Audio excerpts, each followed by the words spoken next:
And we are live. Welcome to Thinking Critical. This is Wes, your host as always. And today is a very special broadcast. We have a blogger, a journalist, we got veteran. Well, I think you were an intern at a prestigious conservative group, think tank. He's a great YouTuber, and now he is a writer in his own right. Doug Ernst, what's going on, man? Hey, thanks for having me. I really appreciate it. I love your channel, man. So this is really cool to be able to speak to you about Soulfinder. Yeah, so most people don't know this is behind the scenes, but Doug's been a huge supporter of the channel and helped me out a lot.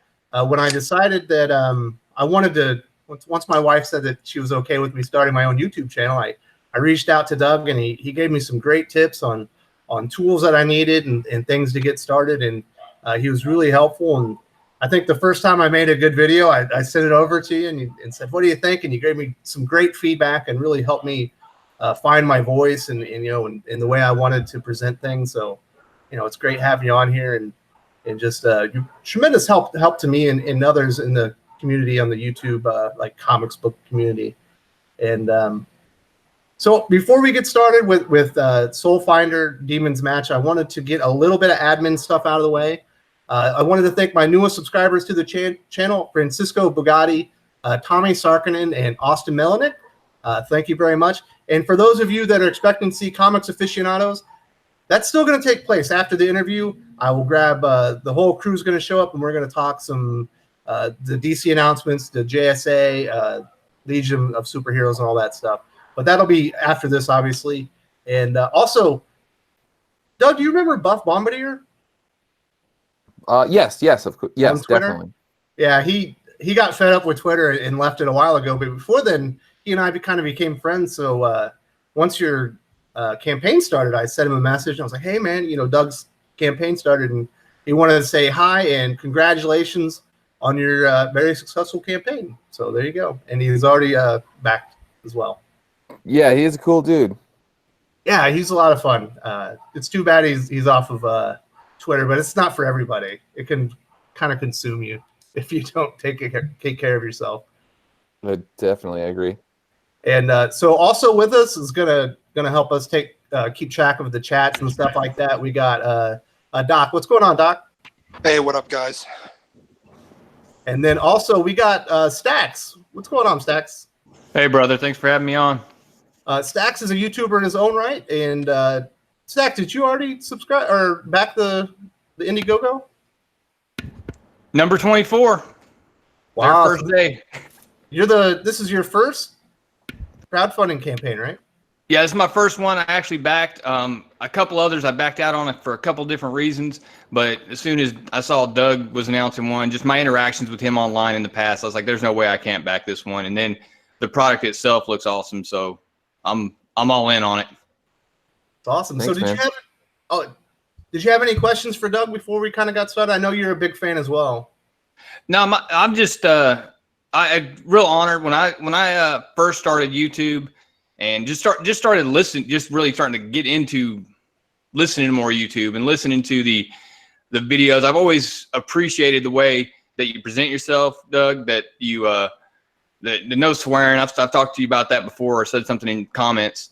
And it means a lot to be able to tune into something and not have to dial it all the way down because the kids are running around in the background or something. And I really appreciate the way you handle yourself as a professional, and it means a lot. So I just wanted to say that to you.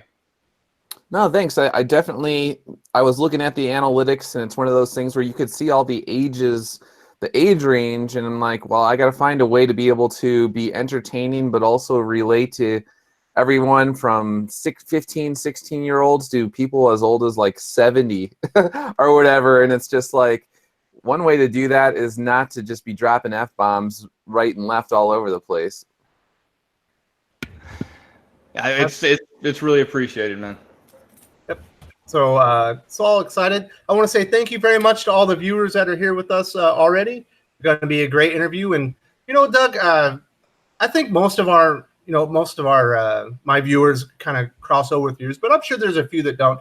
So, are you a Johny Comelate kind of like me? I haven't been reading comics my whole life, or are you like a lifelong comic reader? Yeah, so basically, I've said this before. I literally learned how to read on comic books. My older brother, he used to sit me on the couch when we were little. We had this like ugly greenish, yellowish thing, and that always stuck in my mind. But he would read Spider-Man comics to me, and he would read Iron Man, and yeah, that's basically. I mean, obviously, my parents would read the typical childhood fare, but he was reading to me some of the greatest runs in the 80s of the Spider-Man comic books, and that's where my love for Spidey came from. See, that's awesome. So I think a lot of people know I have a 4-year-old myself, and before we go to bed every night, you know, we read a chapter of the Bible, we say our prayers, and then I break up a comic book, and you know, we read a comic before we go to bed. He loves his favorite character right now is Spider-Man as well. I think it's the costume. It just looks cool, you know? Yeah, and I was also helped out with I used to watch like the old cartoon. There was reruns when I was a kid that would come on after swimming lessons and that sort of stuff, and seeing Spidey crawl on the walls. I don't know, I think there's just something when you're a kid. I mean, you're bouncing all over the place anyway, but then to have the superhero that crawls up walls, it just it's a natural fit. Yeah, my son's like really into Legos right now. And then we have Netflix, so any of the like the Lego superhero characters, he loses his mind over that stuff right now. So it's a great gateway for him. And Spider-Man teaches a lot of really great like life lessons. You know, it's about responsibility and accepting who you are and learning from your mistakes and things like that.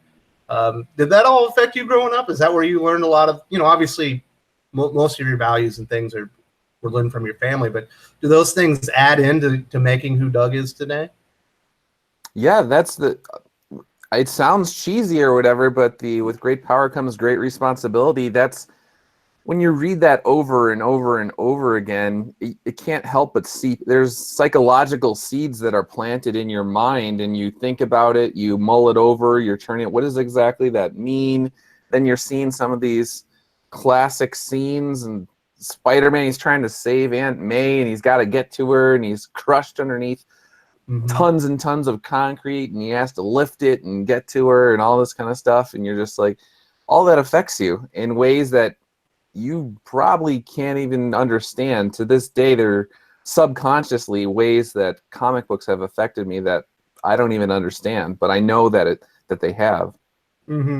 So there's all these pillars, that build up in you when you're a kid, like faith, your relationship with your father, your mother, like maybe sports and stuff. But for you, comic books was one of those pillars that helped define who you are as an adult. And yeah, I always like the street level characters, and my other brother, he collected Daredevil comics, and so basically it was like my two brothers and my sister. We would all do family chores and then get a little allowance, and we would go to this comic shop called Moondogs in Schaumburg, Illinois. We would beg our mom, and we would just say, like, please take us to Moondogs, please take us to Moondogs. And eventually she would relent, and maybe it was like 15 miles down the road or whatever, and we would run in, get our comics, and everybody had a different hero that they sort of liked, and then we could pool our comics and then learn about a lot of different characters. So you're from Illinois. That's interesting, because you and I have a lot of like things in common, as far as life experience and everything. I'm from Missouri, so it makes sense that you're from the Midwest as well. So your favorite characters are street level. You've already mentioned like Spider-Man. Is he your all-time favorite? Do you have any other ones that really influenced you growing up? Yeah, Spider-Man was kind of, I don't know if it's one of those chicken or the egg sort of things. So when I was little and I was in stressful situations, it's one of those things where at some point in time, he likes to make jokes to mask his almost true feelings or fears with a situation. And I've just always been the same way. I generally respond to really stressful situations with humor and jokes, which doesn't always sit well with people in my surroundings. But for whatever reason, that was also a good fit with that character and his little comebacks to the villains that he was fighting. And on multiple levels for whatever reason. I just really liked Peter Parker, and then obviously it was a little bit, you know, different persona than when he puts on the mask. He could be a wise guy sometimes to the villains or whatever, and so I don't know. He really resonated with me. And then, like I said, I liked Daredevil quite a bit, and then obviously Iron Man as well. I liked Iron Man. Mm-hmm. So, funny, you know, like I said, I didn't like grow up reading comic books, but I joined the military at age 18, and my whole time, you know, in the military, I was all my friends like reading comic books. I always thought it was strange. I was like, is everyone reading comic books? Did I not know about this? And then, you know, once I started the channel and, you know, I started reading myself, like I'm talking to all my friends, and then I started noticing, you know, you're a military veteran.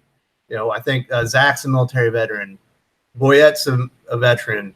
I think there's a couple other ones. Captain Cummings, Unranked Chevron. I know a couple others that planned on joining the military but couldn't for other reasons. Did like comic books have an influence on you joining the Army? Yeah, I've said this story before as well. There was right across the street from Moondogs, there was a recruiting center, and I went in when I was 18 years old, and literally one of the last things I did, I was in Moondogs and I was looking at, I know, again, it sounds cheesy, but looking at Captain America comic books, and then you look across the street and you see the recruiting center, and it had been something I had been kind of mulling over for a while for various reasons. Yeah, I just went straight from the Captain America comics, walked in, and I said, hey, how fast can you get me out of here? And then obviously they're just like, we could get you out real fast. And I was gone in a hurry. I was, and then I ended up at Fort Benning in a short order, and then ended up, as I was telling Richard C. Meyer, Diversity in Comics, in his section yesterday, because I'm old enough. I was a 11 Mike. I was mechanized infantry. I was a Bradley driver for a while, and then I was a dismount for a while. Because he thought I was just straight 11 Bravo, which again they did away with 11 Mike at some point in time. But I was in the 90s, and so yeah, I was 11 Mike. Okay, so you were in the 90s. I joined up in 96 myself. So were you so you were pre 9/11, so you weren't influenced by that. You were just influenced by like you know, the characters and some patriotism. Yeah, that's generally the reason why I don't talk about it too much, because I have a lot of friends that obviously stayed in. My buddy James, he was my roommate. We're still super tight. He'll probably fly out my way one of these days. He knows that there's a lot of hiking trails. But so there was a lot of guys that I kept in contact with over the years, would randomly fly down, you know, actually literally when I was really poor and I was a poor college student, my buddy James literally flew me down to Fort Benning so we could hang out together and catch up. And then he flew to DC, and super cool guy. And he backed it last night, the Soulfinder. And so yeah, I know all of their stories, and they filled me in on stuff over the years, and random friends. There's a guy, Hector Leja. He didn't make it back, but he had a huge influence on me. And so yeah, it's one of those things where the military has shaped my life in all sorts of very interesting ways. Even after I got out of the military, it continued to, like, I didn't realize until I got older just how much it really shaped who I am. Yeah, a lot of those, you know, they're not really friendships. You know, a lot of those end up being almost like new brothers, where you share something that almost nobody else in the world can even understand, like what you're talking about, you know, except for maybe 2 or 3 people. And it really does become something very close. They're really special relationships. It's funny you say that, because my buddy James, who was in the Air Force with me, he was actually at Clemson he had a full ride. You know, he was going for his law degree. And 9/11 happened, and he quit and joined the Air Force. His mom wanted to kill him.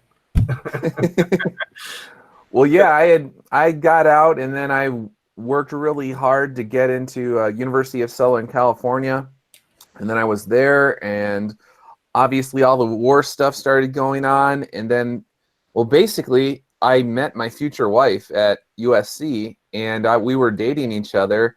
And so then you get in this weird situation where you're like, well, do I go back in? Do I not? And then you're just like, you met this girl, and you don't want to leave the girl, and you're like, I love this girl. And so you don't know what's going to happen, but I ended up eventually marrying her. So, you know, things work out the way that they're supposed to. I think my vocation, being a writer, one of the ways that I could help the military and help people understand the military is through my writing. Absolutely, yeah. So I had to do like exfil like training and stuff. You know, I'm in the Air Force. I'm normally not riding in Humvees and stuff like that. And I was intel at that. But before I went out there, they had us doing all this training. And I was like, man, I really hope I don't have to do this when I get there. This seems really dangerous. But I was very, very fortunate. I didn't really have to go outside the wire too much. Some of those young men and women, what they're willing to do for everyone else is just insanity. But it's all, you know, for them, it's a labor of love and, you know, and duty to country. And it's pretty crazy that we're still at war after, what is it, 19 years, 18 years? Yeah, that's another very interesting subject with when you're talking with military guys. And yeah, like you said, when my buddy James came to DC, we definitely went to Arlington Cemetery because he had friends who had died in the war, and you know, you talk about all that sort of stuff. So like I said, it was the military. There's these sort of like echoes that keep coming back again and again and again because I made such strong friendships with those people there. And after I got out, I was young. I didn't have a lot of it. You don't have a point of reference to see like the problems that you have with a job when you're a young man, when it's your first serious job, that when you go into other fields, you're going to have the exact same problems. So certain things that I thought were only relegated to the military, no, there are actually jerks in every single career, no matter where you go. And I blew up certain things in my head that were worse than they really were. And then as I got older, I was like, if I knew now what I knew, you know, if I had more experience, I probably would have stayed in the military. But like I said, everything kind of comes together the way it's supposed to come together. And I feel as though the work that I did after I exited the military in DC, particularly a lot of stuff that deals with the military, that my particular skill sets that I've been blessed with, they were utilized best in ways that required me to be in the nation's capital, to be working at nonprofit organizations or at newspapers, or now writing fiction that deals with characters who themselves are veterans. So you already mentioned you met your wife at USC. You know, once you got in the military, I think you went to like a community college, worked really hard, got your grades up, got into USC, you know, met your wife. She's like a doctor. She's like really successful, right? Yes, I usually don't talk about her. Like, I definitely don't use her name or whatever, because there's some people that have done weird stuff to me because I have the channel. But she is the smart one in this relationship. So when I was writing the script of Soulfinder, I would definitely talk to her.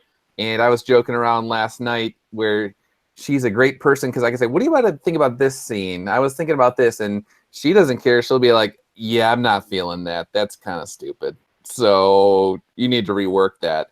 And but yeah, she's the science part of our relationship, and I'm the English guy. And although actually in terms of creativity, you know, she knows how to play multiple instruments, and so she's creative as well. And yeah, she definitely is my better half. She makes me a better person than I would be otherwise without her. So yeah, again, speaking of blessings, I was definitely blessed with a great girlfriend back at USC, and then she became a great wife. Yeah, I feel you there, man. I've been very blessed in marriage myself. It's, you know, it just really expands everything, just makes life more fulfilled, and it's just everything's better, you know, when you have a great partner and a great wife and everything. So, you know, eventually, you know, you went, like you mentioned, you went to DC. I believe you got picked up at like a prestigious, like conservative think tank. Is that how would you describe it? Yeah, I worked for the Heritage Foundation in Washington, D.C., which is a very large conservative think tank, and I got in the door actually because, I mean, again, this ties into the military. A buddy of mine we went to grad school together. He had been an intern there, and then he started working full time. And there was a guy there was a vet, or well, he was I think it was like active military, or no, I'm sorry, he was a National Guard or something along those lines. Who knows? But he was going to be the IT intern, but then he was going to get deployed at the last second, so they didn't have an information technology intern. Nobody wanted to be an IT intern at all. And he was like, would you want to apply for this? They're desperate. They need somebody. And so at that point in time in my life, there was a congressman who was interviewing me for a job, and I was basically going to get it. Everybody in the office had interviewed me, and they were just, everybody loves you. Like, it's just up to the congressman to interview you or whatever. And so there was a paid job, and then there was this internship that was like pennies or whatever. And I was like, okay, I'll take the IT internship. And my mom was like, what are you doing? You're in DC, you have the student loan debt. You're taking this, little internship. You don't know what's going to happen with it. And so I was like, well, this is a way to get in the door at the Heritage Foundation, this IT internship. So I'm going to take that. So my mom was like, okay. And so I did that. I got in the door. I was crawling underneath desks, doing computer stuff, doing all sorts of things that nobody at a public policy think tank would want to do in suits. And they liked me. And after the internship was over, they were like, listen, we know you want to work here. Would you want to come on as a contractor in the IT department? And I was like, sure. So then I worked as a contractor in IT, and they kept me on. And then at some point in time, there was, in their Young Leaders program, a spot opened up, and I applied for that, and that was super, super competitive because I don't have connections. I just moved to DC, like this kid from Illinois, and there were some very connected people that were trying to get the job that I got, but I ended up getting it. And again, speaking of blessings, and so yeah, it was, to me, it's, if you want to get a job somewhere, take the jobs that nobody else wants to do, and then just do them with a smile on your face, because that's how you get in the door. And that's how I got in the door at the newspaper as well. I took a job that was in many ways a very miserable job. That's the best way to put it. I tried to quit at some point in time, and they just moved me to a different department, to my boss's credit at the time, because I think he understood that I was a very hard worker and I put up with a lot. But yeah, take the jobs that nobody else wants to do. Yeah, so that's kind of been the history. Your history is taking small opportunities nobody wanted and making the best out of them, improving yourself time and time over again. And I think probably growing up in the Midwest with good, strong traditional values, and then joining the Army is all built up that kind of work ethic. And so we're gonna get into Soulfinder here in a second, but Stacks, do we have any questions from the viewers in the comments so far? No, not yet. We're there was one I saw coming up quite a bit, and it had to deal with shipping, but I can hold that to the end if that works after we discuss the book. Yeah, let's hold that one till after the book. Because I have a question for him, because I'm overseas. Well, I know the answer, but I know Doug's going to want to talk about it. So, Doug, you are now adding writer to your graphic, comic book writer to your repertoire, and put the notch on your belt. So, what is Soulfinder Demons Match? Soulfinder's Demons Match is a story about, it's a major order of exorcists, but in order to be recruited into this particular order, you need to be a combat vet, basically. They want people that have seen the horrors of war and came out with it on the other end with their faith intact. And these particular priests take on levels of evil that most people, they don't have an understanding. Even most priests, they do not encounter this level of evil. It's a very elite, small group of people. I think Edwin Boyette said something like the special forces of exorcists, for the most part. And yeah, they do have military skills. I'd like to use that in future stories. But that's essentially the heart of it. But this particular story deals with one man as he sort of mulls over whether he wants to take that step into the order or not, his reluctance to sort of embrace his calling. And then eventually he sort of, by the end, given that I want to turn this into a series, he's going to become a Soulfinder. Okay, so it's one man's introduction into the order, and essentially, I don't want to, obviously I haven't read it, but like proving himself or doing a task that shows that he's the kind of man for the order. Yeah, so the cops like to give him, when they have crimes that they think might have a supernatural element, they come to him and say, can you sort of look into this under the radar? We don't want this to become a big public spectacle, that there may actually be some supernatural stuff going on out there. So can you look into it for us?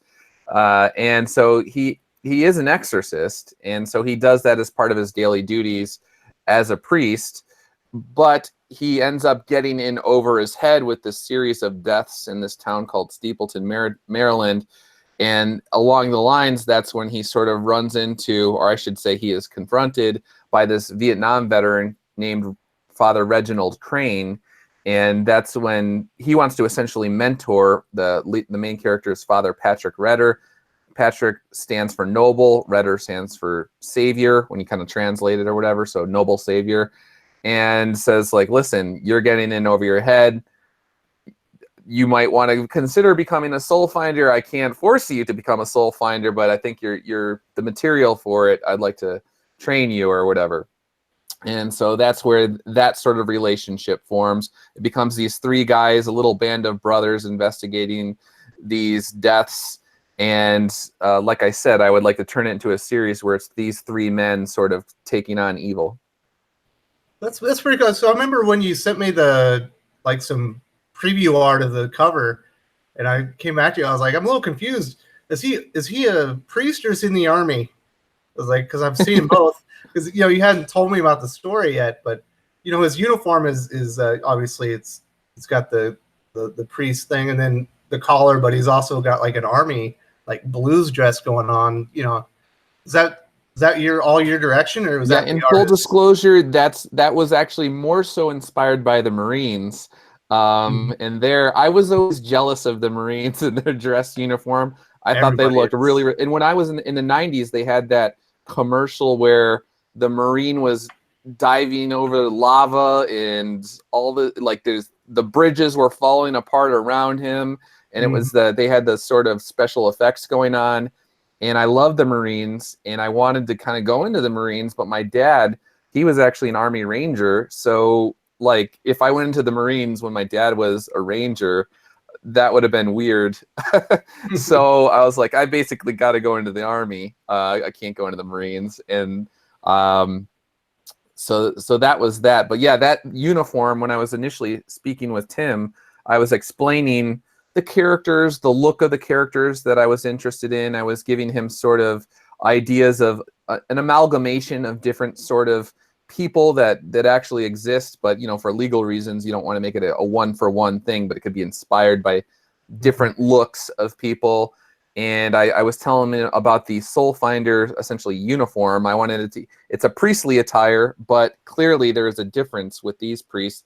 And simultaneously, as I was explaining the military look to him, he was online and he was looking at Korean clothes, and he's like, wait, you mean like this? And then he sent me an image that basically was kind of just what I was looking for. And I was like, yeah, I mean, again, I want it more military inspired, but that is perfect. And he's like, okay, cool, done.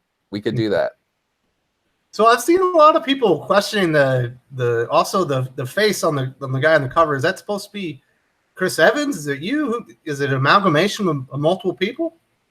It's definitely not me, that's for sure. I've heard some people say that it looks like a younger me, people that I know, but that was not it. So, and it's also not Chris Evans as either. There's a couple.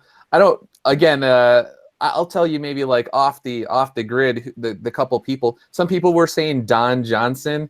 Yeah, I've seen all kinds of speculation. But I think the Don Johnson thing actually a little bit has to do with probably Dave Dorman did our covers. And so he's an older guy, and maybe in his mind, I don't know, that he still has a little bit of like Miami Vice Don Johnson sort of thoughts in his head. Tim said he wanted to he took like if Michael J. Fox had like, he grows older, but he still kind of keeps his hair like the character from Back to the Future a little bit, where he's like older, but still kind of youthful sort of thing. So that was a little bit of his take on it. But I wanted to have a character who was, you don't want to have an ugly, well, I shouldn't say you don't, it depends on the comic or whatever, but for this particular story, I wanted to have my hero be like a young sort of young-ish, like strapping guy, and he obviously has a military background. I didn't want to have like an ugly dude as my main character, so so there was a couple different we'll say like Hollywood type celebrity individuals that I sort of mixed into one thing, and then said, all right, Tim, do what you can with this, and then he came up with the final look of Father Patrick Redder.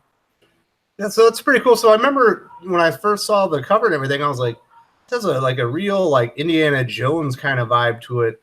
And then, of course, Dorman was the one who did the art, so it kind of makes sense. Is it that kind of adventure thing, or what could people compare this to favorably? Yeah, when Tim read the first script, he was like, "I like that it kind of some of those '80s movies." In adventures, whether it was Indiana Jones or even like a Back to the Future, they kind of played with different genres.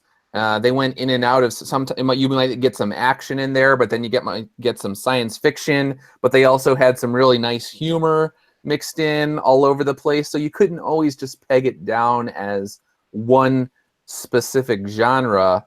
And it was just, they played around with just really good, entertaining tales. So this one kind of starts out mystery, then it delves a little bit into horror. Then there's some, ultimately, it climaxes with action towards the end, but also supernatural. And so it's playing with all these sorts of elements. And I don't know, I think I was definitely influenced by Spielberg films, both directed and produced when I was a kid. And with priests, they could be sent anywhere in the world. So you could open it up to Indiana Jones types adventures with all the supernatural stuff, with the Catholic Church and its own history, archaeology. You could go on and on. So the second tale that I would like to tell actually is a bit more Indiana Jones-ish. And yeah, there's all sorts of kind of cool stuff that I think you could do with combat veterans who happen to be priests and exorcists. Yeah, it's a really cool concept. So I don't think this isn't your first nonfiction writing, right? You were working on I think a novel for a while, correct? Right. I have a novel that I would really like to publish, but the problem is I need art for it, because one of my characters, they're basically on a trek across the United States after this sort of virus outbreak that the way that it affects your brain, whatever your worst vice is, that it like accentuates it and ramps it up. So think of the 7 deadly sins. Whatever your sin is, you essentially become the embodiment of that sin. So it affects your frontal lobe or whatever. And actually, my wife, I consulted her with the creation of the virus. So medically, it actually was plausible to have like a pseudo, someone says, Matthew says Ernst zombies. And in many ways, for all intents and purposes, they're kind of zombie-ish, but it's a virus. So I got with my wife and I was like, hey, can we come up with this virus that medically, when I'm describing it, it's within the realm of, I don't want to say like possibility or for sure, but like people would be like, yeah, that actually the science there kind of syncs up or whatever. And so it's these characters, they're looking for their brother. They're going from the Midwest. Again, I'm from Illinois. They're going from the Midwest to the nation's capital. They're looking for their brother during this outbreak. And it's basically about family. It's about redemption. It's sounds cheesy, but it's my love letter to Western civilization, and I really want to get it published. And I just need art because the one character, he's like a amateur artist, and along the trek, he basically draws what he sees going on. And so I need artwork for it, but I need a certain volume of artwork. And I tried to get it. There was a guy I was working with, a really, really nice guy, and he does good work, but sometimes you can't, the artists, they're busy in their own right, or they just cannot produce the volume that someone like Timothy Lim can. He is doing a page a day and on certain deadlines. And so it's really just me looking for an artist at this point to supplement the novel, which again, I really want to publish it, and I will one of these days, hopefully. So did that help you a lot, just in outlining and getting Soulfinder done, having already kind of completed another project like that? Yeah, I mean, over the years, I've been, whether it's short stories, different screenplays, even other novels. There's another one, Collecting Dust, for young adults that I wrote.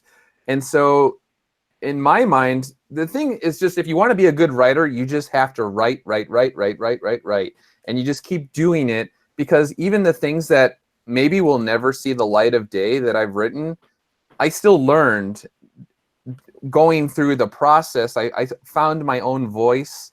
So when you initially start out, when you're a young man, I was a big fan of whether it was Hemingway and Poe and guys like that. You kind of ape their voice almost, because you don't have your own writerly voice. But then as you get older, you have more experience, you think over issues. You do. As long as you keep writing, you will. It's clearly, I'm inspired by all those people that came before, the Herman Melvilles. But at the same time, again, you come into your own right as you get older. And so the things that I write now, it's like, you look at what you wrote when you were 22 years old in college, and sometimes you cringe. Sometimes you're like, yeah, I wouldn't do it that way now. But yeah, so we'll see what happens. I've been writing for a long time, but this is the first piece, this particular graphic novel, that will actually be published so people could see what's going on inside my mind. Because Tim, he took what was on the script that was initially in my mind, and there are pages where I have no idea how he translated it in such an accurate way. I was blown away. So mentioning Tim, let's talk about the creative team. I can't believe you were actually able to get this team together. But Tim Lim, is self-published his own books. He's got his own books through Antarctic Press. I believe he's been in marketing. Been in the industry for over 8 years, and he has had some tremendous success. Just kind of started out with some more like pro-Trump stuff with My Hero Magademia. What was the First Bundred Days book? They were successful, and they kind of niched. But then he made Black Ops, and was like, okay, he can kind of create outside. And when you were explaining what the book was going to be, I was like, this is going to be interesting, because I never imagined Tim doing something that might infringe on the horror territories and kind of things like that. But now that we're all seeing the art, I think everyone's getting kind of blown away that Tim was able to bring this. What's it like working with Tim? Yeah, it's been a really great process. So I got to know Tim. Tim is also, we're both Catholic. And when we started talking off the grid, we would have phone calls and we would talk about philosophical stuff. We would talk about spiritual stuff, sort of like seeing where each guy was coming from. And we were just lining up again and again and again. It was like he was an Asian twin when it comes to political issues, when it comes to the religious stuff. And so at some point in time, I was talking about what would eventually become Soulfinder. When he was a kid, there was a G.I. Joe contest, create your own G.I. Joe. And he was like, yeah, this is like a character that I was thinking of that would take on Cobra in terms of their black arts, black magic sort of elements. And so he'd essentially be like a G.I. Joe chaplain. And so I was like, yeah, that's probably a good sign. We should work together. We did. But with Tim, what I wanted to do was I wanted to find really smart guys who had a track record of just churning out works, who were professional. And it's like you could look at the track record, like you said, book, putting out. And then someone like Brett, obviously in the industry, a veteran, getting out books and willing to take chances on people. He was on Jawbreakers. And yeah, Tim's just been really great to work with. And any sort of story you do, there's always going to be creative questions. I don't want to say we really even had differences per se, but there's people see things from different angles. And I wanted somebody who was smart and sharp, who can say like, well, Doug, did you think about this? And, let me know. And at every step along the way, just working with Tim and Brett has been great. So I would like to keep the band together, as Brett says, for as long as possible, but they're both super busy guys. So sometimes syncing up with their schedules, they're like, well, I'm already booked up for this and this and this, but I want to do it. So we'll see what happens. And, but I would love to work with these guys again. So it's like Keanu Reeves, he's got his big project, but he's got his little side band that, once a year they always get together and they go out on tour because that's what they love to do, and those are his good friends. So you guys are gonna keep making more books together. I hope so. I think people, when they see us together, Tim was on. He managed to get in late on my live stream last night. He's down at a convention this weekend. I think when people see that the way that we interact with each other, including myself with Brett, it's like, no, these guys are actually friends. Like, they're business partners, but they're actually friends who could basically, sometimes it's hard when you're friends with someone to go into business with them. There's all sorts of minefields with that sort of stuff. But yeah, I would love to work with them again, because Brett in particular, he's a guy who, he doesn't sugarcoat things. He's just going to give it to you straight. Brett wasn't in the military, but a lot of people think that he was. I know he's got a lot of military friends, and I think that's one of the things with guys with military past. They don't really like excuses for the most part, and Brett could be very, very blunt.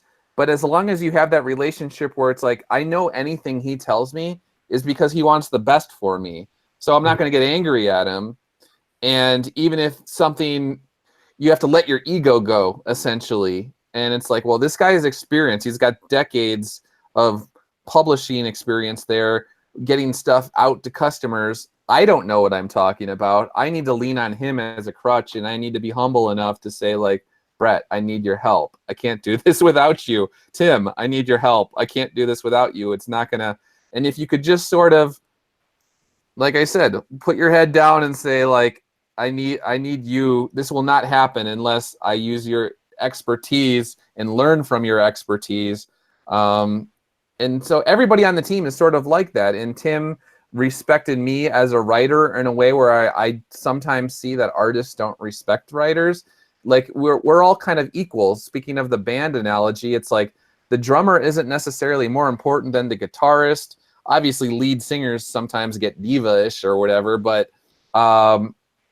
like, for us, we just kind of see each other. We each have our own specific role, and unless everybody is giving 110%, the customers are not going to get what they deserve. Mm-hmm. So, how long have you been thinking about, making your own comic? Is this the culmination of like a lifetime dream, maybe 5 years ago? Yeah, well, growing up, I just think most comic fans, you either want to be an artist when you're little. For me, I wanted to be an artist and a writer.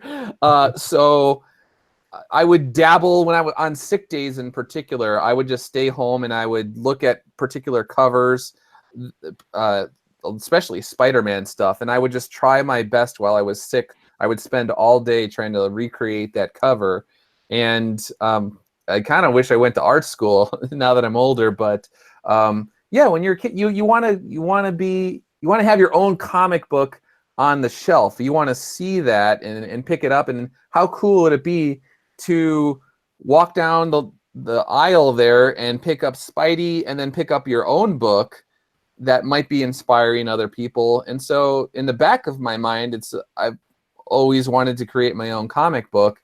And then circumstances just led me to it to happen when it was kind of supposed to happen. Again, I wanted to do it maybe 10 years ago. Years ago, I would have loved to work for Marvel and had dreams of writing Spider-Man, but that wasn't my destiny, basically. I was meant to do this book with Tim and Brett and Dave Dorman and additional art by Matt Weldon, who knocked it out of the park. He blew me away with his work. And so it's like, no, I need to just accept that things don't always happen on my timeline, you know, without getting too religious. Mm-hmm. God knows better what needs to happen to me than I do a lot of times. So, you know, if someone had come to you 10 years ago and said, hey, you know, the color artist on your book is going to be a 20-year industry vet with, you know, work at both the, you know, the big two. He's going to have had all kinds of ties in advertising, and he's going to have been like the executive director of a New York Times best-selling book that one of the most powerful political couples in the world didn't want to be produced, and he still made it happen in spite of that. Would you believe it could be possible?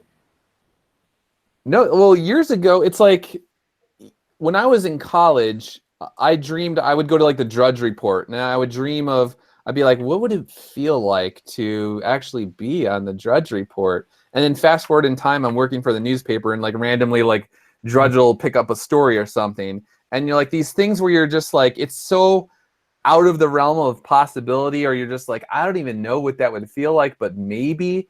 Like there's always that chance, and like I said, God knows what's best for me more than I do. And it's like, I wanted to write that comic years ago, and he's like, and God's like, nah, no, well, I got something better in store for you. Just hold on a little bit.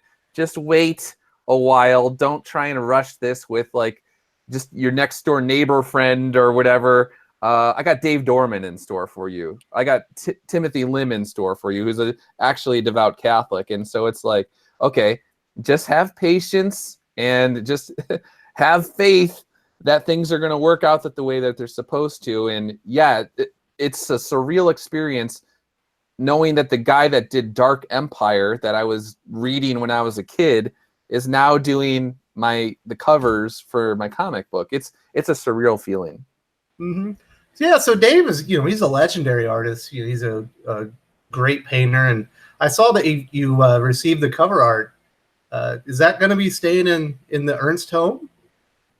That's a good question. So for the most part, I think the Dorman original art is probably going to be in my home for a while. I don't know if I could let that go. So yeah, with the perks, like, so when Matt Weldon did some pieces, we put those up, and those went really fast. But with the Dorman art, that was just something where, like I said, it was such a surreal experience where it's like, I can't let these go, at least not right away. But like I said, I want to do a series, and maybe at some point in time there will be somebody who's a fan, a long-term customer who like really loves Dave Dorman, and they would like to have his art, or maybe there will be like a kid somewhere along the line that reads Soulfinder, and I somehow meet him along the way, and he wants it, and I'd be like, okay, it's a kid. I got to give it to the kid, you know, like that sort of stuff. So, but short-term wise, I want to hang on to it a little bit longer. I don't want to give it away right away. Mm-hmm. So, you know, is this is this going to be a slow rollout where you work with this team and, you know, this is the franchise you work in? Or if this is like really successful, are you going to try and develop some new stories, maybe have some other art teams and be building multiple projects at the same time? Like I said, I definitely want to work with the same guys again. So that is my first and foremost. I'm going to, anything that I write, I'm going to go to Brett and Tim and say, I would like to work with you guys again if it fits in your schedule. But like Tim has multiple IPs now. He's got the Black Ops thing. He's got another book coming out next spring that's like anime inspired, and they've got Trump Space Force going on. So who knows if they're going to do another Trump Space Force. So there's like multiple things that he's juggling, and then it's like now it's like Soulfinder. So he only has so much time in a year. And so it might be a situation where I write something late this year, early 2020, and then I get it to him and then just say, like, what does your time schedule allow for? But I'm definitely not my instinct is not to look for another team. I want to stick with the guys who took a chance on me from the get-go, and I had nothing but smooth sailing working with them. So to me, Brett always says you don't want to mess with a winning streak. Mm-hmm. And on this particular project, dealing with these guys, I consider it a professional winning streak and a creative winning streak. So it's like I'm not going to mess with that if possible. But I do have story, like there's a story that I basically have kind of outlined right now for a follow-up that I'd like to do. And then Brett was saying, we were on the same page. He was like, I would like to do a Vietnam era comic on Reginald Crane. I think that would be cool. And I was like, yes, I would like to do that as well. So so we'll see what happens with that. That might be like 2 years down the road. Who knows? But I like this universe, and I hope other people enjoy it. And I want to keep doing these stories. So, you know, if a customer comes in and they throw their money down on the Doug Ernst, Tim Lim, Brett Smith team, they know that, you know, in the future, the next story is going to have the same team. You're not going to mix things up on them, or you know, I don't want to call it a bait and switch. We're change things up on them. You know, they can expect a consistent team with consistent art and consistently great product. That's the ideal. So, you know, like if there were ever a situation where Tim couldn't do it because he's like, listen, I'm doing Trump Space Force 2, Black Ops 2. I'm doing my other anime-inspired book, and maybe there's something else that he's doing. Who knows? Because and he's got another full-time job. It's not like he's an artist full-time. So he might say, like, listen, I know you want this out in 2020, but I can't. So he maybe he would say, well, I could do the Reginald Crane prequel in 2021 if we agree now, but I can't do 2020. But this is just, again, I'm just throwing this out there. Like, you know, Matt Weldon did work for us on Soulfinder Demons Match. Maybe he would do something in 2020, and he's a friend of mine or whatever. And so then it's like, okay, so if there's a situation where it isn't the exact same creative team, people will know that it's not for lack of trying. And again, my first instinct is always to go to those guys for the foreseeable future and see if they want to work together again. Okay, so hey, Stax, are you still there? Still here, brother. All right, so how are the chats? Is there any other questions besides the shipping? I just got a question from Dominic Powell about how big is the minor and supporting characters for Soulfinder, and what are their roles in the story? So do that without spoiling it.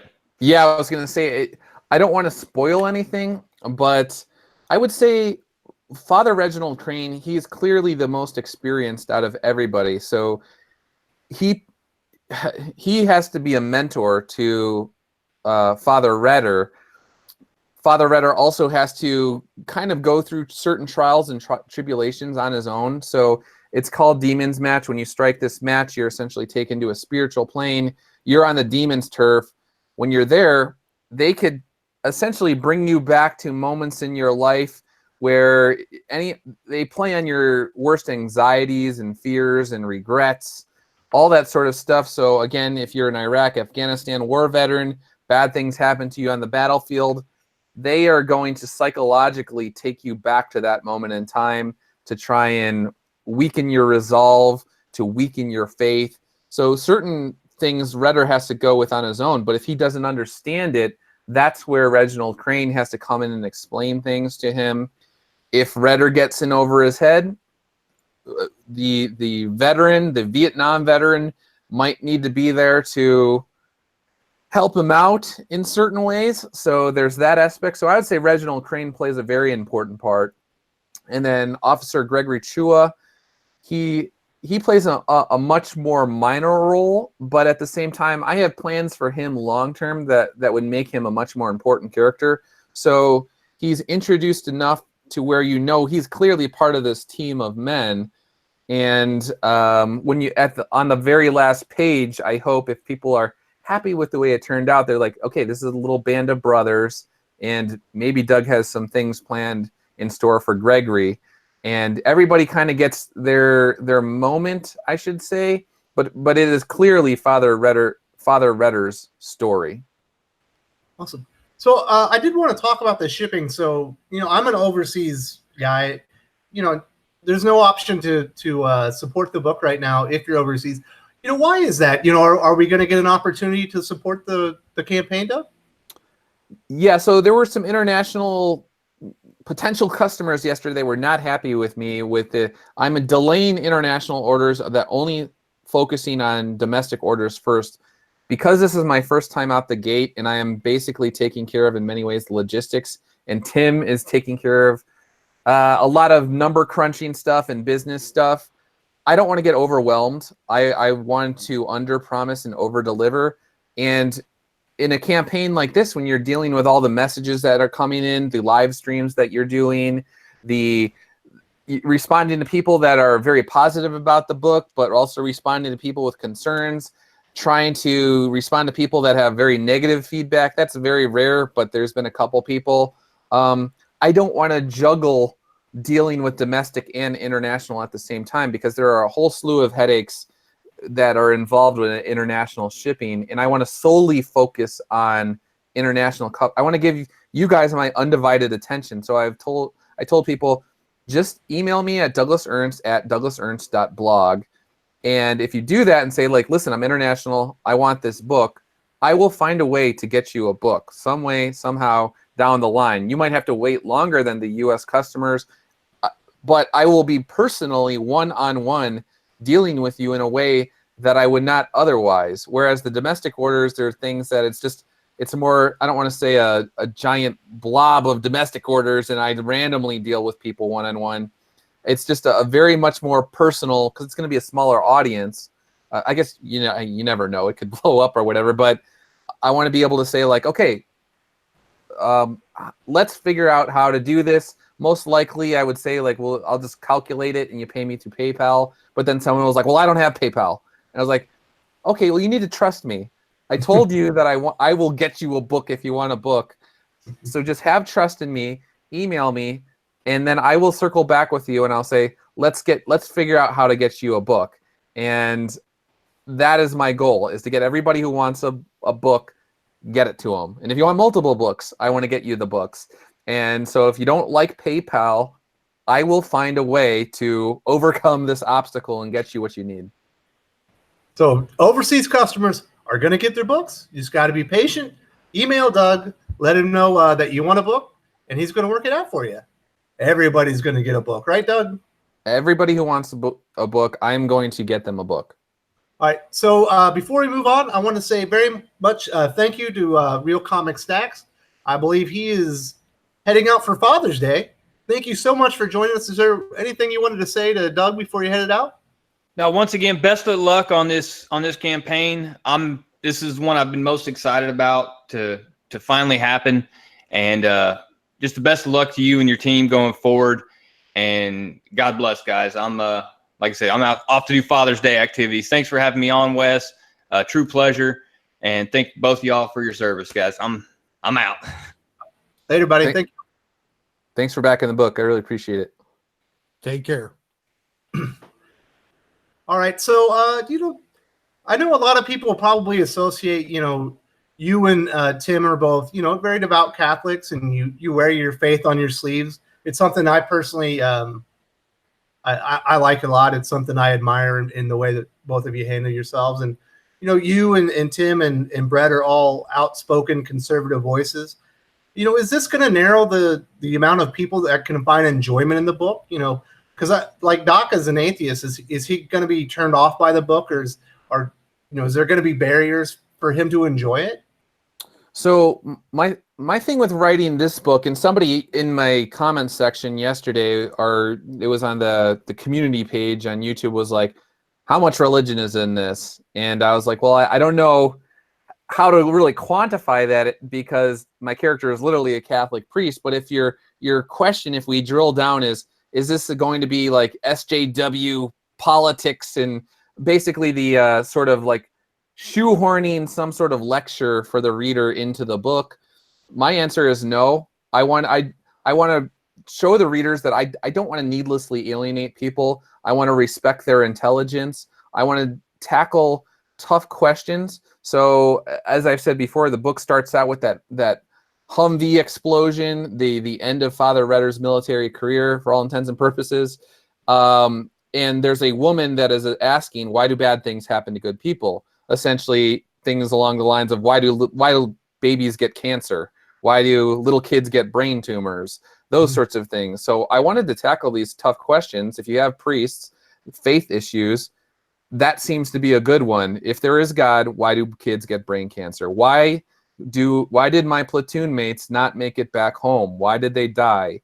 And I wanted to cover those sorts of kind of big issues. It's a universal question. Why do bad things happen to good people? For ages and ages, people ask that. And I wanted to cover it in a way where people are going to get what they want out of it. If they want to psychoanalyze me and my faith, they could do that. There's plenty of messages in there.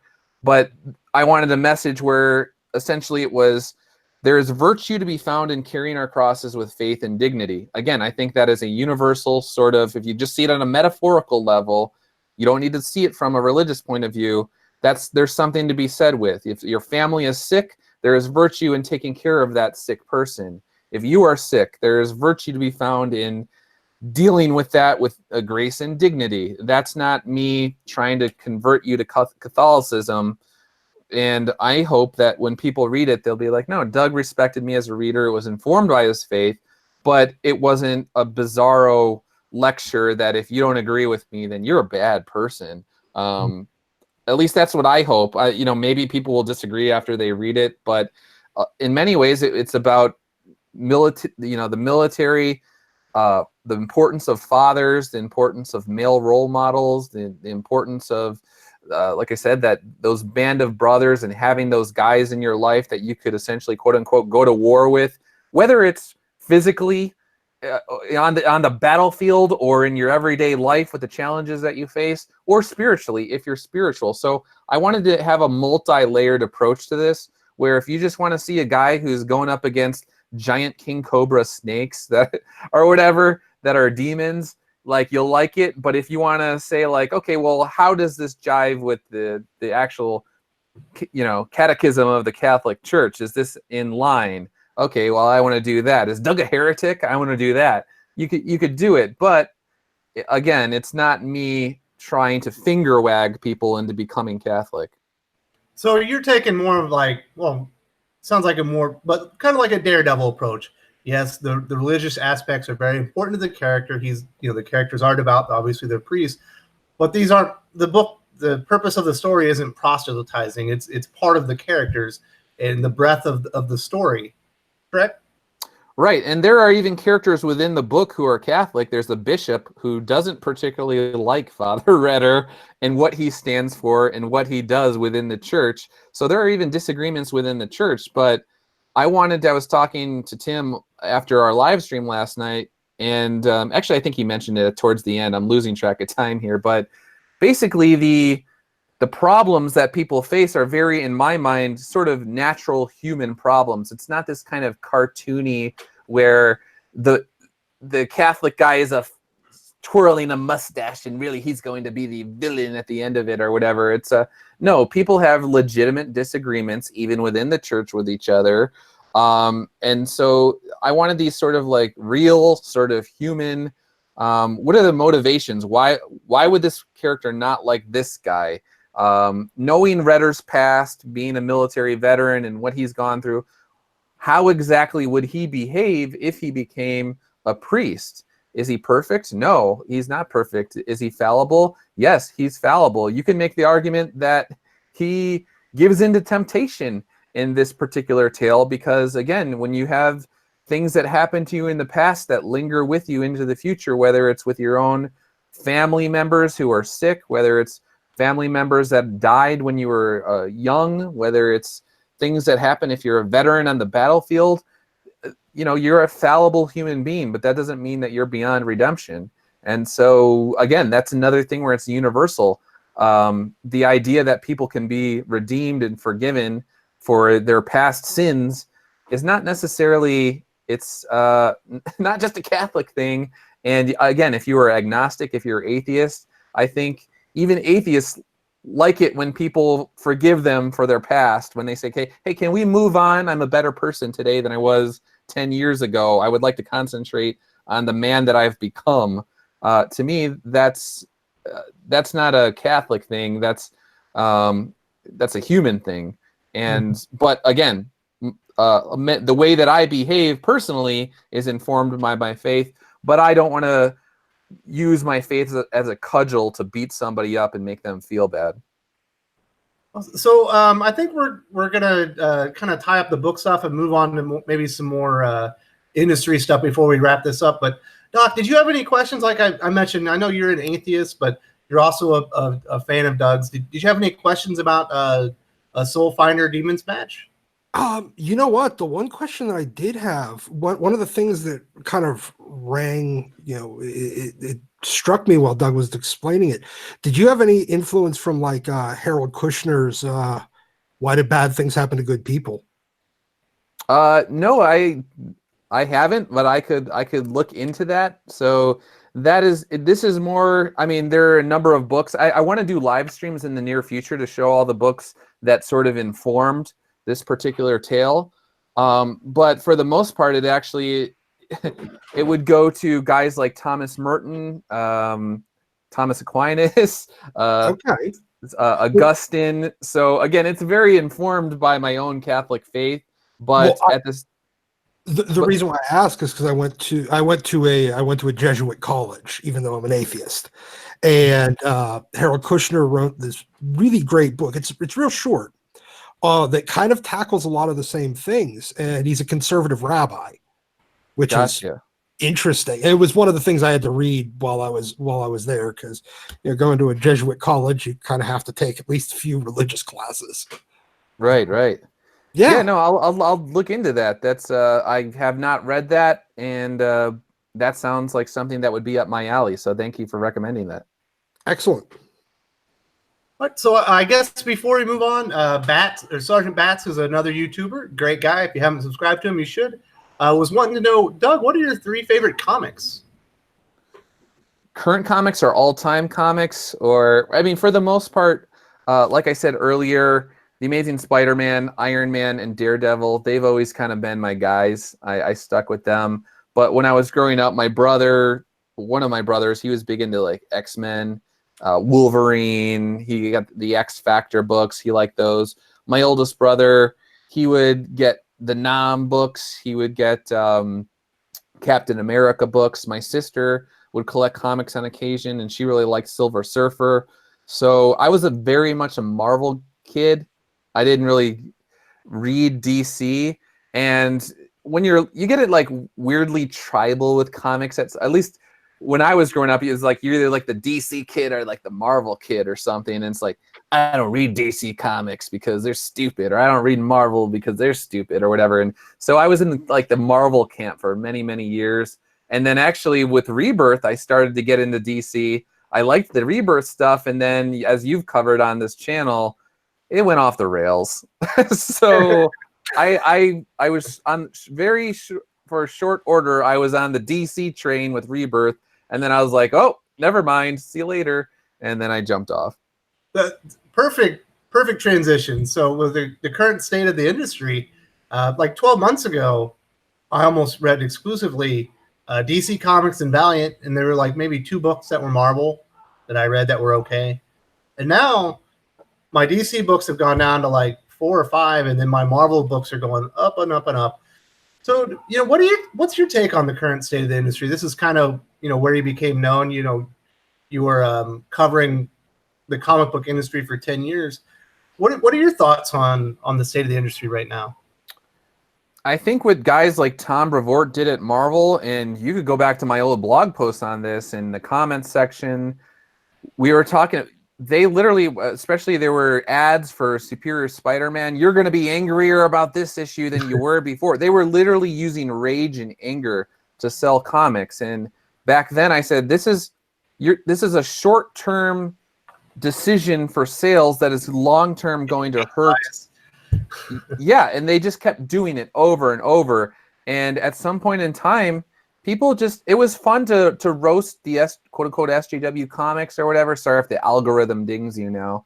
But it was fun to do that. But it's like people, they're just becoming apathetic. And when they don't even care at all, you're in trouble. And I found myself that way. It's like, how many times can you go to the well reading books that are horrible and dislike? And at some point I was like, I can't keep beating this dead horse. It's just like, I feel bad at some point, and I feel bad for little kids who are not going to have the experience that I had when I was growing up, having these aspirational characters, the classic hero's journey, all that kind of stuff. What do they get? They get characters making essentially inane conversations that are essentially Food Network put into Marvel Comics or whatever. And it's just really sad. And it just seems they don't really care. When I do a comics video, which I very rarely do anymore, nobody watches them. They don't care anymore. They care about the culture, the broader culture issues. And I try to weave in the comics sort of stuff and the industry problems, how that relates to the broader cultural issues. But they do not care. But they're like, I'm done with Marvel. I'm onto anime. I'm onto manga. That's what I want, because at least I could find books that resonate with me. And it's really sad and unfortunate that this is where we're at. So, Comicsgate or whatever you want to call it really picked up steam 24 months ago with the rise of Richard C. Meyer, and he brought a lot of attention. And, there were a lot of problems, but there's actually, been some good things that have happened. Have you noticed that as well, that some things have been addressed and some things are actually getting better now? My thing with the guys at Marvel and DC is they will make incremental changes, but they want to push it as far as they can go to do what they were always doing, because they think that they're right. They think that they're on this sort of moral pedestal, and people that are on those moral pedestals, they don't want to be told that they're wrong. They don't want to actually do some self-reflection. And so it seems more to me like they do tweak things. There's changes on the fringes, but at their core, the same people that essentially brought us to this point, they're still in charge. They haven't gone anywhere. So it's just sort of like, okay, they sort of begrudgingly will be like, I guess I don't, I could do a cover where a woman actually looks like a woman, like there's some femininity in there or whatever, or we could ramp up a little bit of the action, and so I see like little changes, little pivots here and there, but it's always sort of positioned where the second that they could go back to what they were doing, like I feel like they're like just champing at the bit, where they just that's what they want to do, what they were doing before. Kind of like what Didio did as soon as he could revert DC back to New 52. Right. Professor Geek is another one who covered. And when you lost Professor Geek on DC Comics, you're doing something wrong, because he wants to like these. Actually, if you're a comic fan, you want to like the comic. I don't want to roast comic books. I want to read something good and pass it on to friends. And as Richard said in the past, they could have destroyed his channel simply by being professional, releasing good books with good art that don't have weirdo, bizarro politics just like jammed in it. It's like this out of left field, out of nowhere. It's like a political jab. If they would have just behaved like rational adults, this would not have been an issue. But they're ideologues, and that's what's going to happen. But if you look at, before all the major characters have been basically replaced with like diversity characters, your Iron Mans, your Hulk, even Captain America, they'd all been replaced at some point.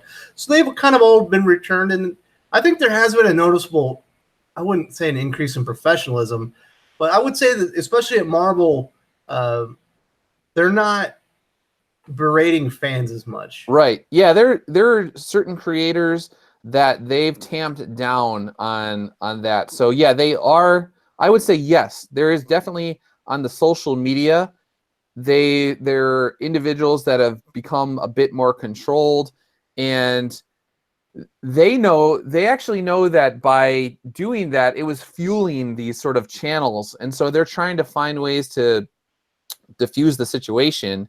And so yes, I would agree that there is more professionalism.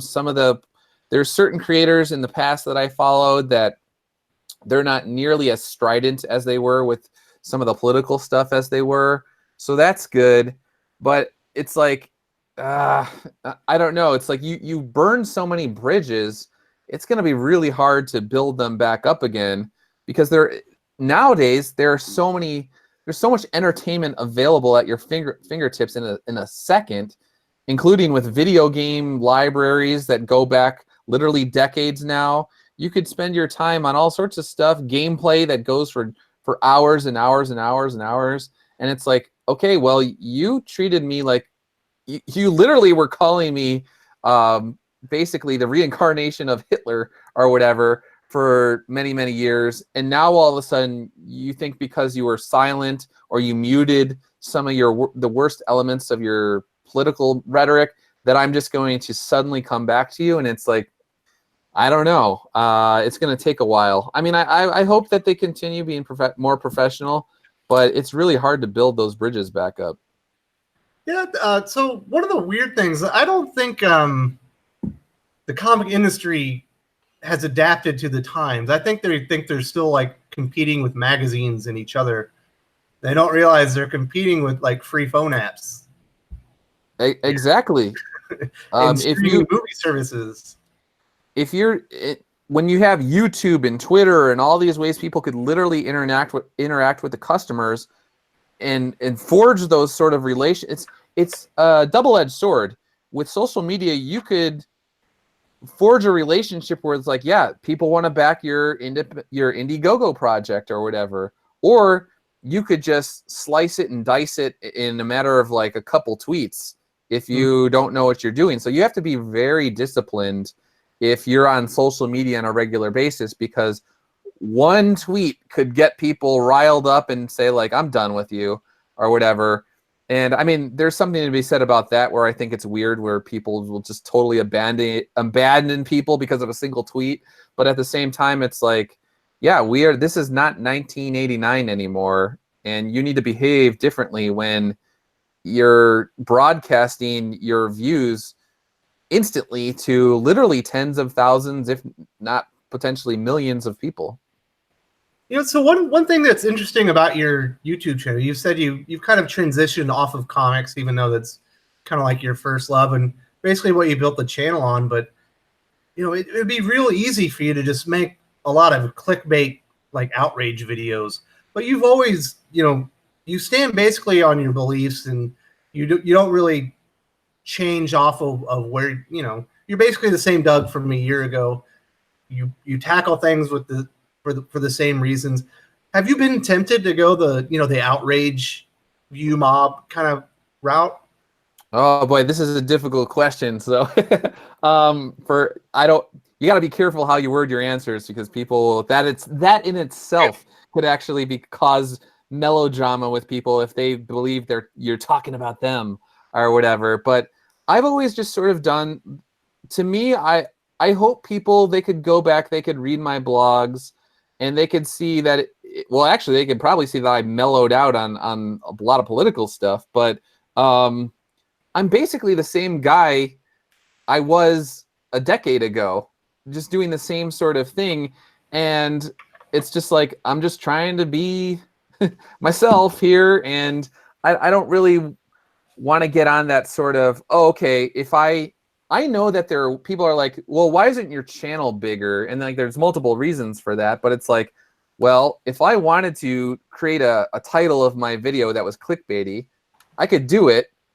I don't do that. I do sometimes I do weird esoteric things that link the comic book industry with Silver Spoon's 1980s sitcom television. Like, that's not going to get views necessarily.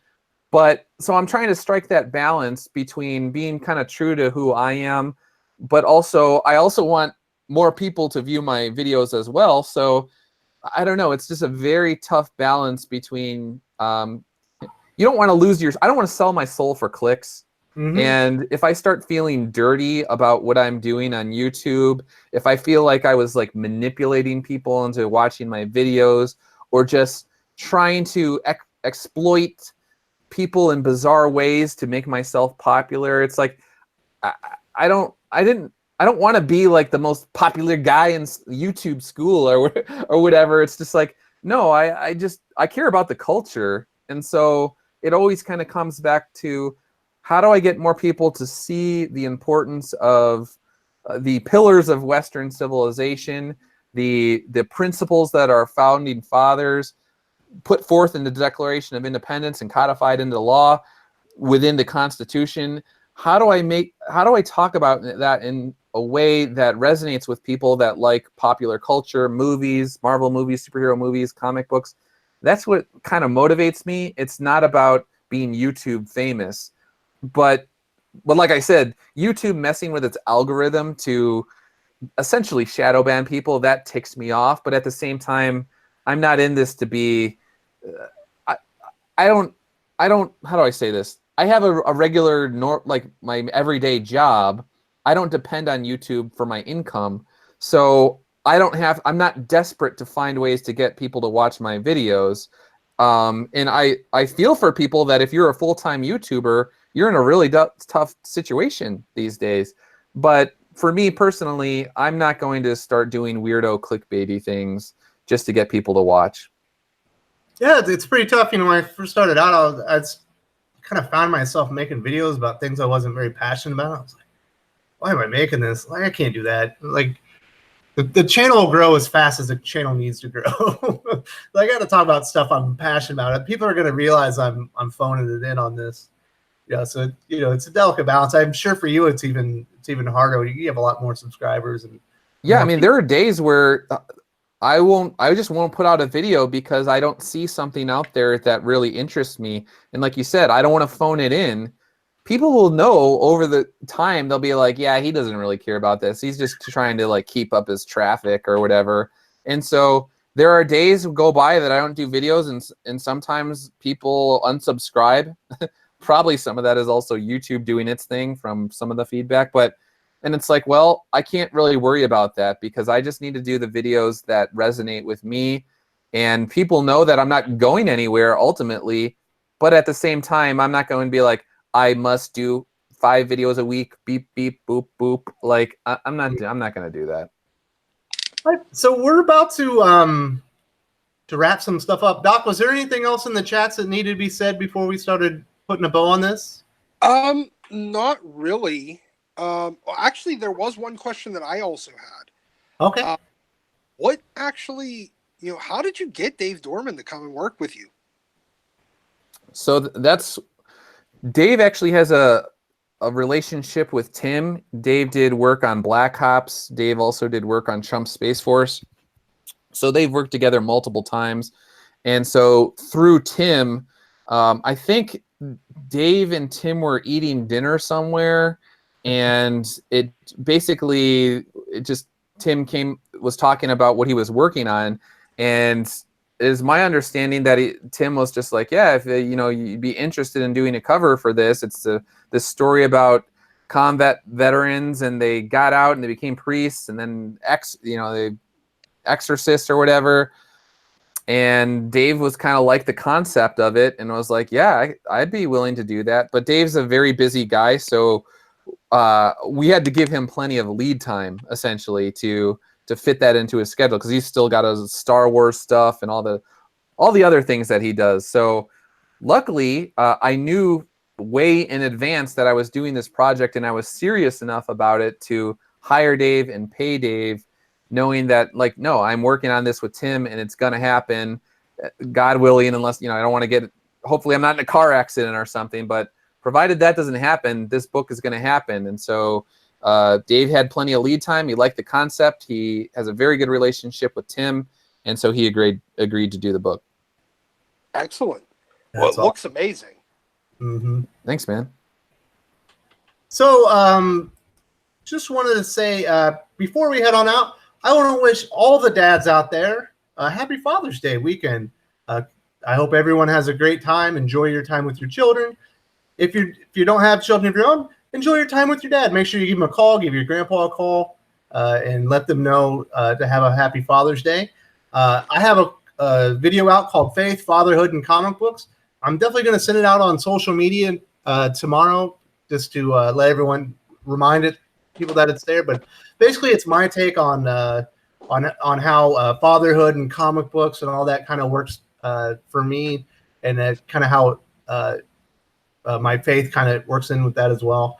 It's a video I was very proud of. I made it, I believe, the first weekend after my second son was born, and I'll definitely be getting that one out. Also, Comics Aficionados will be starting in about 20 minutes with the whole group. I would like to thank Real Comic Stacks and Doc for all the help with the chats and helping with some admin stuff. You guys are all great. And thank you very much to all the viewers for the video. And Doug, the last word is yours. Is there anything else that you'd like to say before we wrap this up? Well, I just want to thank everybody who's already backed Soulfinder Demons Match, my work with Timothy Lim, Brett R. Smith, Dave Dorman, and art by Matt Weldon. Thank you so much. Yesterday was an awesome day. We crossed $7,000 in less than 24 hours. If you're tuning in now and you're on the fence, just know that my team that we've got together, we're a bunch of guys that we all really enjoy each other's company. Everybody gave 110%, and our goal was to give you something that you could basically be proud of. We wanted to give you something that was worth your time and your money. And so if you want to take a chance on an Indiegogo book, then I humbly ask you to take a chance on us. Awesome. So like I said, Doug, thank you so much for coming on. It's a real treat. It's an honor for the channel. You inspired me as a content creator myself. You're one of the creators I really look up to. I've appreciated all the help that you've done for me, and I hope we can generate at least one order for your Indiegogo campaign. You deserve a smashing success, and I'm sure it's gonna be. And thank you so much. Thanks for having me. All right. Yep. So I guess that's Salamat Po.